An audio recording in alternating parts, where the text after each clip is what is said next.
My husband changed me, a person who had been avoiding relationships and was all alone in the world. I believed I could truly be happy with him.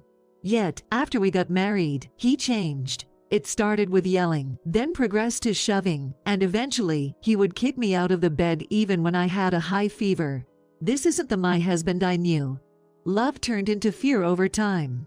I want to run away, but I'm also scared to leave. However, I knew I had to tell him in the end. Please, let's get a divorce. My name is Jonna, 29 years old.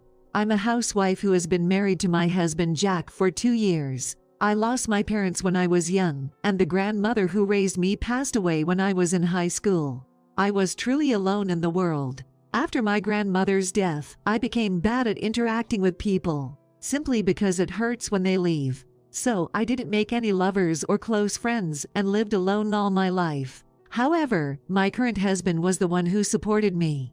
I don't know what he found in me, but Jack asked me out on dates numerous times. Even when I declined, he was persistent, to the point where I found it annoying at first. But eventually, after going on dates out of sheer persistence, I found myself getting swept up in Jack's pace, and before I knew it, he became the most important person in my life. That's how we got married 2 years ago, but now, I'm wondering if continuing this marriage is the right thing. Because Jack changed after we got married. A few months into our marriage, he started coming home less. He wouldn't tell me when he'd be back, and would suddenly return only to complain about everything I did. Why didn't you prepare dinner for me? When I explained that I thought he would be late again today, he would sigh and look at me coldly. You're a housewife living on my money, and you can't even do the housework. What a wife you are. Saying that, he would grab his change of clothes and leave the house again. This happened several times, so I started preparing dinner even if he wasn't coming home. But then, he wouldn't come home for a week at a time. Maybe he got tired of me, or saw something he didn't like after we got married. I thought about this every day. I don't want to believe that the memories with the kind Jack were a lie. I don't want to be abandoned. I don't want to be alone. My mind is a mess. After half a year of living like this, I started to think that I couldn't go on this way. I don't want to be a burden to Jack, and this situation can't really be called a marriage. When Jack came home after a long while, I asked him if he wanted a divorce. He looked at me wide-eyed, surprised. It's not like that, Jonna. I've been late because of work. I've been so busy and stressed. I'm sorry for being cold the other day.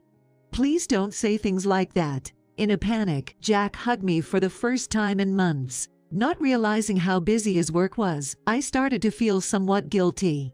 However, without him telling me, I can understand the difficulties Jack faces. I asked him to keep in touch more frequently and to talk to me when something happens. Of course, I promise. Seeing Jack smile, I felt relieved for the first time in a while. For a while, life seemed to go back to normal, as if my worries were unfounded. There were still days when Jack wouldn't come home, but he would keep in touch. Just only that made me happy. But the day on our first wedding anniversary, Jack canceled our plans and didn't show up at the restaurant we had reserved. I was really shocked since I didn't think he would cancel our anniversary. Of course, the reason was work. Trying to accept it because it was work-related didn't ease my sadness. I just wish you had told me earlier. When I told Jack this the day after our anniversary, he glared at me. Why would you say that? Don't you realize I'm working hard? I do appreciate that he's working. But I wished he had prioritized our anniversary. After I expressed this, Jack dropped a dish he was holding onto the floor. The sound of the breaking dish echoed through the room. I never knew you were such a selfish woman. It's a disappointment. Perhaps you had no intention of supporting me. You were just another woman who approached me for my fortune, weren't you? My mother-in-law, Jack's mom, was a self-made woman who started her own company. Jack and his brother work at her company. Because of this, Jack is seen as the future president of the company, and I was told when we started dating that many women had approached him for his money. You're the only one who truly loved me, Jonna. He used to say this happily. Of course, I've never once thought about his family's wealth. When I told him this, Jack looked at me with eyes full of disbelief. Then get a job. You're just complaining about my actions because you're bored. If you truly loved me, you could do it, right? I wondered if getting a job would solve the issue. However, I nodded to Jack's words. I didn't want him to think I was after his money, and more than anything, I didn't want to be abandoned. Maybe I was slowly losing my mind. I started to believe that Jack's anger was because I was hurting him. Eventually, I found a full-time job and started working. If I did some light cleaning before and after going to the office, I wouldn't get complaints about the household chores. Living almost like I was single, one day, I received a call from my mill. "Jonna, I heard you're working. What happened? You quit your job when you got married, right?" I replied with a wry smile, saying I had some time on my hands. My mill has always been very kind to me since we first met. As the CEO of her company, she's busy and we only meet a few times a year, but she always checks if I'm doing okay. I vividly remember how happy she looked when we went shopping together right after I got married, saying her dream had come true. I haven't asked for details, but apparently Jack had a sister who died in a tragic accident. Perhaps that is why she is so good to me, her daughter-in-law. Please make sure to talk to me if you're ever in trouble. Hearing my mill's kind words, I almost started crying. I have no memory of my parents, but I wonder if this is what having a mother feels like. It made me feel a bit warmer inside, and I didn't want to cause any trouble for my mill. Supporting my husband, the son of my mill, is my duty. Yet, I don't even know how to support him when he doesn't come home. Plus, ever since I started working, the allowance for living expenses has stopped being given. Of course, we can still live without it, but is this really okay? As I was thinking about this, I realized I was having the same problem again. Nothing has changed since those times. Maybe I shouldn't keep doing this after all. Thinking this, my husband came home to our house after a long absence. "Did you say something to Mom?" he asked me, and I told him about the phone call. Initially, he seemed a bit upset, but when he heard I hadn't mentioned anything to Mill, he relaxed and smiled. "That's my wife. Make sure you tell Mom we're getting along just fine." At his words, I asked him if we were really doing okay. "Jonna is doing a good job, so I can concentrate on my work as the next CEO of the company. Once you become the CEO's wife, I'll give you all the luxuries." His belief that these words would satisfy me made me feel sad. I didn't want to be the CEO's wife. I wanted to make a happy family with you. That's all I wanted. As I said this, I felt a shock on my cheek. My husband had hit me. "How dare you say that when I'm working so hard? I married you, and you just need to listen to me." He wasn't the man I knew anymore. Thinking this, tears started to flow. As I cried, he seemed to get even more irritated and said, "Wake me up when dinner is ready," then went straight to the bedroom. That day, I cooked dinner while crying, and we ate the tasteless meal in silence. From then on, it was hell. My husband started coming home more often, maybe because Mill said something, but he was very cold to me. It's not that I haven't considered leaving, but I didn't know if he would agree to a divorce, and I might get hit again. Since then, my husband has nudged me and even kicked me lightly. Because of this, when he is yelled at or his hand is raised, I reflexively freak out. Moreover, it was his idea for me to quit my job. Was letting me work just harassment? I have no idea what my husband wants to me. My only goal has become to be careful not to get yelled at by my husband. In the midst of this life, my husband invited me to Mill's birthday party. There will be a lot of people there, so don't embarrass me. Go to the salon on the day, and make sure to dress properly. In my difficult life, this was the only event I was looking forward to. Looking forward to seeing Mill, I decided to get through to that day. But worst of all, I came down with a high fever on Mill's birthday. I have a 39-degree fever, it might go even higher, so I can't go to Mill's house. I told that, as expected, my husband yelled at me. "Don't get sick at important times. You're really useless." I apologized over and over, but he kicked me through the blanket multiple times. "I'm going ahead, so get ready and come to the house quickly." Even with a high fever, my husband urged me to come. I can't in this condition. Ignoring my murmured voice, he just left the house. I didn't know what would happen if I didn't go. I desperately did my makeup and fixed my hair, getting ready.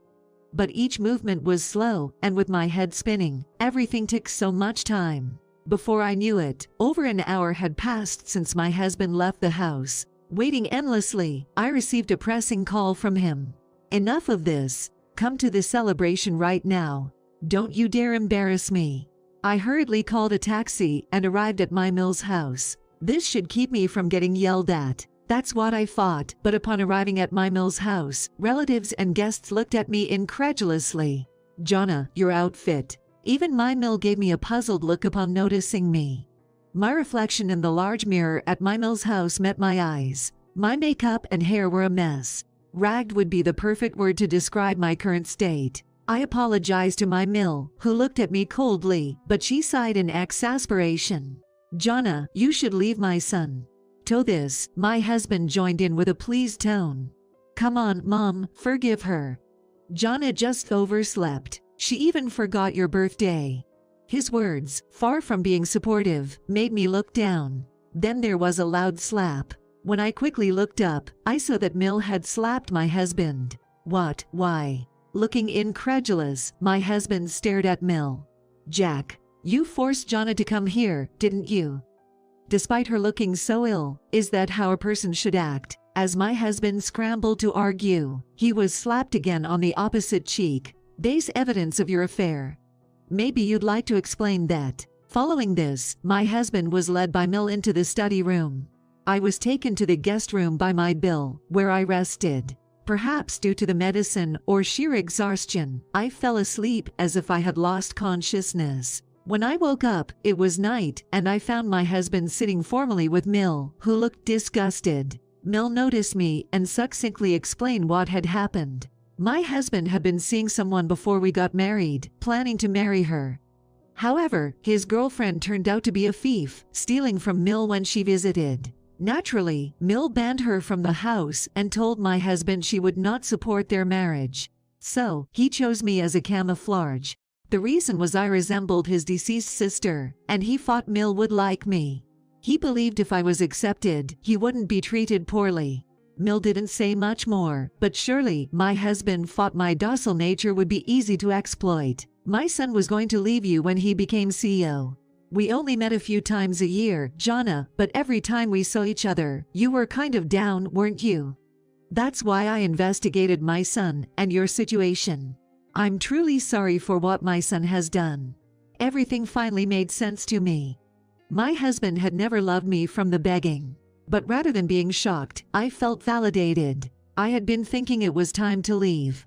Any affection had turned into fear each time I was yelled at or hit. "Mill, I'm going to leave him." Mill nodded at my words. "Jack, you better pay a proper alimony and sign these divorce papers and the agreement." When he saw the agreement that his mother-in-law gave him, he said, "What's this about firing me from the company? And an alimony of $50,000. That's impossible." As if it was someone else's problem, my husband asked me for help. "I really loved you, Jonna. It was just that my ex was so persistent. I had to meet her to protect you." Believe me, my husband was in tears. But those tears weren't for me. "I still have the bruise from being kicked by you this morning. I can go to the hospital and get a medical certificate at this point. Sign the papers if you don't want to be sued." Mill seemed unaware of the abuse, and with tears, she kicked my husband out. You're truly worthless. Don't you ever cross our doorstep again. We're cutting ties with you." Afterwards, my Bill stepped in between my Mill and my husband signed the papers while crying. I couldn't help thinking, if you regret it so much, you shouldn't have done it in the first place. But I guess it's partly because I held back that this happened. Watching my crying husband, I vowed never to neglect my own feelings again. After divorcing my husband, I spent busy days preparing to move and looking for a new job. However, my Bill helped me look for a new place, and my Mill introduced me to a company she knew, so I was well taken care of. I was able to find a job in the same field as before, and I received a job offer recently. Of course, I took the exam properly, so I don't think it was a connection hire, but since then, my Mill has been a bit overprotective of me, which worries me. Starting a new life while commuting to a new workplace will be tough for a while, but I feel more satisfaction and reassurance than anxiety. And about a year after the divorce, I ran into my ex-husband Jack, who was waiting near my workplace by chance. I just wanted to talk. He looked pale and his clothes were disheveled, lacking the vitality he once had. To cut a long story short, he was dumped by his girlfriend and wanted to start over with me. I couldn't help but laugh. Then, I showed him my hand. On my right ring finger was a ring I had just received. "I've been dating your brother for a while now. I don't know if we're going to get married yet, but I know he's a much nicer guy than you are. Besides, he is the next CEO of the company." Jack had always arrogantly assumed he'd be the next CEO, but Mill had never chosen him as a successor due to his unserious attitude towards work. "My marriage to you was truly painful, but there's one thing I'm thankful for. Thank you for introducing me to your family. I'm being taken very good care of now." As I said this with a smile, my ex-husband collapsed on the spot. He knelt on the ground, sobbing. It was the moment I realized how good it was to have left such a person. Considering everything with my ex-husband, I honestly can't think about marriage yet. Even so, I've decided to trust again the people who supported me during my toughest times. This time, I'll live honestly with my feelings.